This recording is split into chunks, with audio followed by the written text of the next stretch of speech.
BNP নেতাকর্মীদের বাধার মুখে অনুষ্ঠানে না যেয়েই সভাস্থল থেকে ফিরে এলেন সড়ক পরিবহন ও সেতু মন্ত্রী শেখ রবিউল আলম।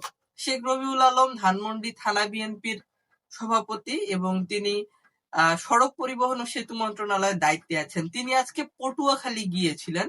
পটুয়াখালীতে একটি অনুষ্ঠানে যোগদান করার কথা ছিল, তবে স্থানীয় বিএনপি নেতাকর্মীদের তোপের মুখে পড়েন তিনি এবং বাধার মুখে সেই অনুষ্ঠানে যোগদান না করেই তিনি ফিরে এসেছেন। পটুয়াখালীর বাউফল উপজেলা নিয়ে যে সংসদীয় আসন, সেই আসনের যিনি সংসদ সদস্য, তিনি জামায়াত থেকে সংসদ সদস্য নির্বাচিত হয়েছেন শফিকুল ইসলাম মাসুদ। শফিকুল ইসলাম মাসুদ জামায়াতের খুব পরিচিত এবং প্রভাবশালী একজন নেতা, জনপ্রিয় একজন নেতা।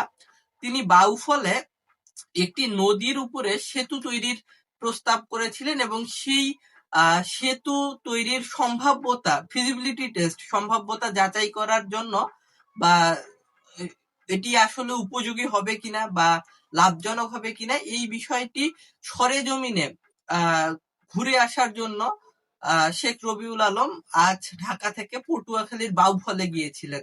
কিন্তু সেখানে একটি সভার আয়োজন করা হয়। সেই সভায় আসলে বিএনপি নেতাকর্মীদেরকে যেমন দাওয়াত দেওয়া হয়নি, ঠিক তেমনি বর্তমান যিনি প্রধানমন্ত্রী আছেন তারেক রহমান, সেই তারেক রহমানের ছবি সভার ব্যানারে ছিল না।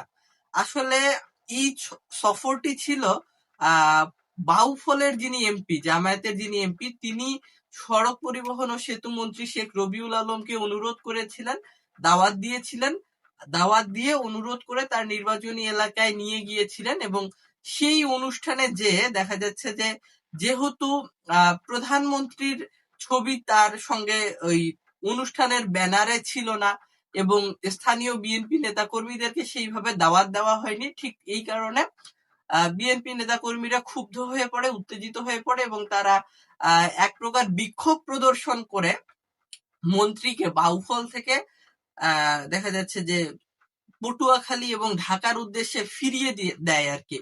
এবং এই যে পুরো ব্যাপারটা, ব্যাপারটি আসলে এমন যে একজন জামায়াতের এমপি তার আমন্ত্রণে বা তার অনুরোধে সড়ক পরিবহন এবং সেতু মন্ত্রী একটি জায়গায় একটি নদীর উপর সেতু তৈরির সম্ভাব্যতা যাচাই করার জন্য পরিদর্শনে গিয়েছিলেন। তিনি মাঠ পরিদর্শনে যাওয়া বা সরেজমিনে পরিদর্শনে গিয়েছিলেন। সেখানে যেহেতু তিনি যাবেন এটি বিএনপি নেতাকর্মীদেরকে জানানো বা সেই অনুষ্ঠানের জন্য বিএনপির দেখা যাচ্ছে যে প্রধানমন্ত্রী তারেক রহমানের ছবি রাখা বা এই যে ব্যাপারগুলো, এগুলো না হওয়ার কারণে এবং বিএনপির এমপি হয়ে, বিএনপির মন্ত্রী হয়ে এবং প্রধানমন্ত্রী যেহেতু বিএনপি যেহেতু রাষ্ট্র ক্ষমতায়, তাদেরকে না জানিয়ে জামায়াত এমপির অনুরোধে যেহেতু তিনি গেছেন, এই কারণে বিএনপি নেতাকর্মীরা ব্যাপক বিক্ষোভ প্রদর্শন করে এবং একটি সময় মন্ত্রী মাঝ নদী থেকেই